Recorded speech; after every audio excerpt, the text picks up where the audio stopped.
Halo semua viewers, pernah nggak sih kalian melihat sebuah kesempatan, terus kalian langsung berpikir, kayaknya kesempatan ini bukan buat gue deh. Tenang aja, aku pernah ada di posisi itu. Kenalin, aku Iksan dari jurusan psikologi, dan tahun lalu aku berhasil diterima di Apple Developer Academy untuk mengikuti programnya selama 2 semester. Yang menariknya nih semua viewers, aku tuh ternyata nggak punya background IT sama sekali loh, dan awalnya aku pun mengira kalau program ini hanya dikhususkan untuk anak-anak IT saja. Tetapi, ketika aku mengetahui bahwa program ini terbuka untuk umum, aku justru merasa tertantang untuk mencobanya. Dan akhirnya aku pun berpikir, ya udah, kita coba dulu aja kali ya. Dan ternyata, dari keputusan sederhana itu, aku mendapatkan pengalaman yang benar-benar mengubah cara pandangku tentang apa yang bisa aku lakukan. So, how did a psychology student with no IT background actually make it into Apple Developer Academy? Let's talk about it. Tapi semua viewers, sebelum aku cerita soal proses seleksi dan pengalaman aku di sana, mungkin kalian penasaran, kira-kira apa sih hal yang membuat aku tertarik banget untuk join Apple Developer Academy? Kalau dari aku sendiri, sebenarnya ada 3 alasan utama nih semua viewers, kenapa aku bisa tertarik untuk mengikuti program Apple Developer Academy. Yang pertama, karena aku dari dulu udah ngefans banget nih sama Apple, sebagai brand yang menurut aku punya identitas yang sangat kuat. Mereka selalu berbeda dan mereka selalu punya cara untuk bisa stand out dari yang lain. Yang kedua, karena aku punya rasa penasaran yang sangat tinggi terhadap perkembangan teknologi. Karena teknologi sekarang itu kan udah canggih banget nih semua viewers, dan akhirnya hal itu membuat aku jadi penasaran. Kira-kira gimana ya manusia bisa menciptakan teknologi yang secanggih itu? Karena aku percaya di setiap kecanggihan teknologi selalu ada manusia di balik setiap proses pembuatannya. Dan yang ketiga nih semua viewers, aku melihat kesempatan ini sebagai sebuah challenge untuk diri aku sendiri. Karena balik lagi, aku datang dari background non-IT, dan jadinya aku penasaran, kira-kira sejauh apa ya aku bisa berkembang kalau aku berani untuk masuk ke sesuatu yang benar-benar baru buat aku. 3 hal itulah yang akhirnya membuat aku benar-benar tertarik untuk mencoba pengalaman ini nih semua viewers. Nah, setelah aku memutuskan untuk mencoba, akhirnya muncul pertanyaan selanjutnya nih semua viewers. Kira-kira gimana ya kita bisa masuk ke program ini? Dan ternyata perjalanannya pun cukup panjang nih semua viewers, karena aku harus melewati beberapa tahapan. So, let's go through the process. Tahap pertama yang harus aku lewati adalah tahap administration, di mana aku harus menyiapkan CV, motivation letter, dan juga portofolio. Dan di tahap ini, aku benar-benar berusaha untuk put my best into it nih smart viewers.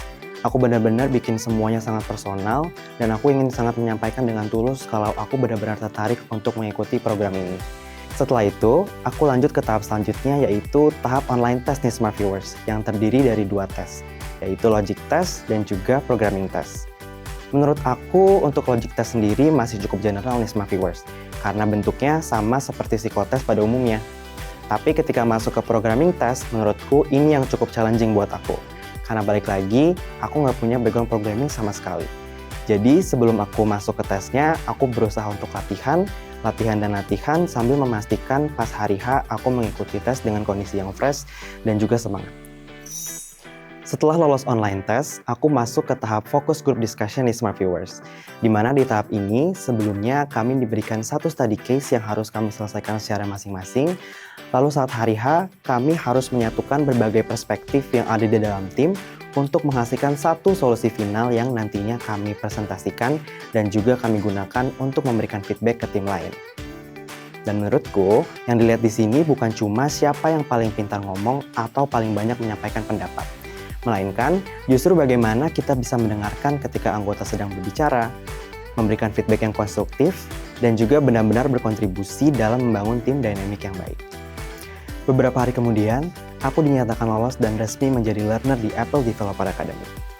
Jujur, aku bersyukur banget dan gak nyangka juga ya, karena di tengah banyaknya orang yang sudah mencoba berkali-kali, aku yang datang tanpa pengalaman IT ternyata bisa lolos di percobaan pertama. Jadi, kalau aku boleh tarik sedikit pelajaran nih smart viewers dari proses seleksi ini, menurutku ada beberapa hal yang penting banget. Pertama, kalian jangan terlalu cepat mendiskualifikasi diri sendiri hanya karena background kalian berbeda. Aku sendiri menjadi bukti bahwa tanpa pengalaman IT, aku tetap bisa mendapatkan kesempatan tersebut. Dan yang kedua, kalau kalian memang menginginkan sesuatu, persiapkanlah dengan serius dan berikanlah yang terbaik.